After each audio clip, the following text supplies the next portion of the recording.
Hey guys, how's it going? Ghostly Rich here. So today I'm going to be showing you how to change the spark plugs in your Mazda. Figured it was time for me because it's been over 100,000, and even though this thing uses iridium plugs, some people say you don't have to change them, but for me I always like to change it no matter what every 100k, so that's what's going to happen. The other thing is if you are looking for spark plugs for your Mazda, make sure you only buy iridium. Do not buy the other ones, like I think there's Bosch Super Copper Top 4 prong ones and stuff like that.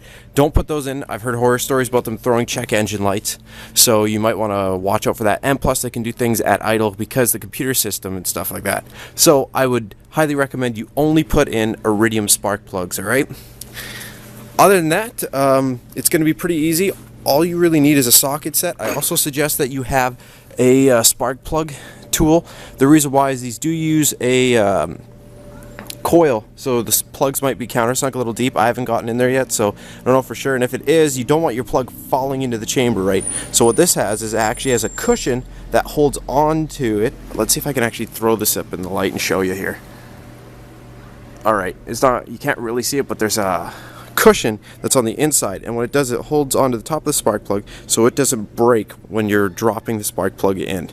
It's actually really useful and protects the plug. So I mean, if you're already at the store, you can grab one. It's a 16mm for this style of plug, but I mean, if you buy these, they usually come in a pack of a couple different sizes. As you can see here, all the ones that I have there with the square tops are all spark plug ones. Alright, so you need that. You need a 16mm spark plug, you need an 8mm. Now, I don't have an 8mm long, and you need that part for once we get underneath, I'll show you. And then the other thing you're going to need is a 15mm. So, what you're going to do is just go onto here, pop this up, and yeah, it's going to be a little bit tougher. You'll see that there's just two rubber posts you have to pop it off of.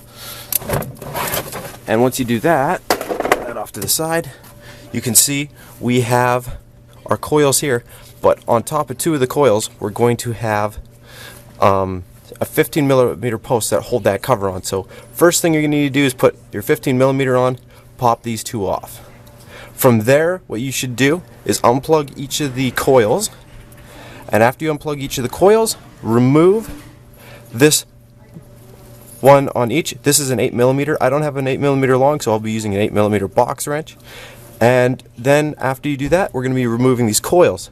So I'm going to stop the video here and continue in a second. I just want to get those off so then we can move on to the next step. Alright guys, so the next thing you're going to need to do is after you get their bolts out of here, you only want to pull these out one at a time. You're going to just be popping this out, put this somewhere safe. You don't want it to anything to happen to it because these can be very expensive, up to like 200 bucks plus. So the next thing, as you see, inside there is going to be your spark plug, and the whole reason why you need that spark plug socket is because if you don't have it, there's nothing to get that spark plug out. After you loosen it, it'll be down there, and then you have to try and grab it with a magnet, which risks damaging it, right? So that's how you're going to get the spark plug out. Now, another big thing to make sure you do is take a cloth and wipe around in here. You don't want any junk getting in there, right? It has a really good lip on here, so you don't really have to worry, but it's a really good thing to do. So I'm going to pull one of these plugs out. After I get it out, we'll compare it to the other one, alright? Alright boys and girls, I got the first spark plug out. It looks pretty gungy, so there's a look at this one. Then we got our new one, which is going to be in here, and we'll go off of this. The other thing is the reason why I'm not going to be going too much into gapping is it's not recommended to try and gap iridium plugs. I mean, you can, but they're very, it's either they're fragile or I know they're really tough anyway. But yeah, this is the new plug. Alright, so I'm going to just put this in here, but what you're going to want to do after you get your spark plug out is use either dielectric grease or conductive grease. Here is what I'm going to be using, but some dielectric grease right on the tip. That way it helps block any moisture, and you know, it's still very conductive, so you're fine. In the end, it's just good for maintenance and everything like that. Another thing is if you haven't done this yet, if you have some extra on your battery terminals, it's always good to throw some dielectric on there, as it'll protect it from corrosion and it's still conductive. Alright, so our next portion is we're just going to be taking the new plug and putting it in. Make sure you don't over tighten the spark plugs. Every spark plug, I don't really know for the Mazda, every spark plug for each car has a different torque that you want to set it to. Apparently this is with my research. So what you're going to want to do is put it in there and make sure it's snug and tight in there, but you don't want to go too far because you'll strip the head out of the engine, and that's a really bad thing. Alright, so I would say do calm strength. Don't be like Arnold trying to rip it. Alright, so I'm gonna get that next plug in and we'll go from there. Alright guys, so another thing I discovered while doing mine was I noticed that there was a little bit of moisture in here.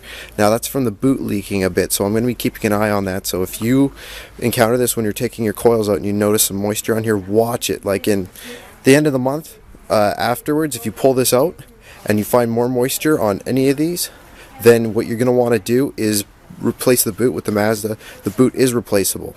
The other thing I didn't mention, which you should also do, is see these plugs in here?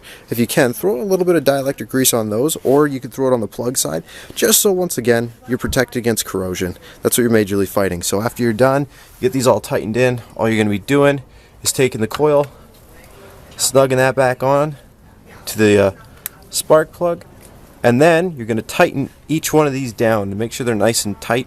Don't strip them out, because once again, you're going into here, right?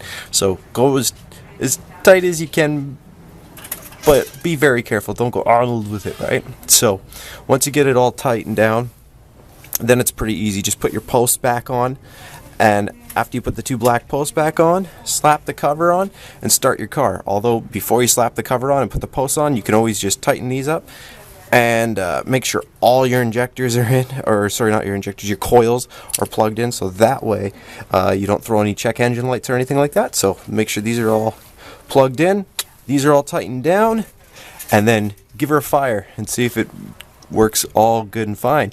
Well, I hope this helped you out. Thanks again for watching. And if you have any questions, post in the comment section below. If you're interested in seeing some of my other videos or my future videos, be sure to subscribe. And if you found this video interesting, press the like button. Alright, thanks again for watching. Have a great day.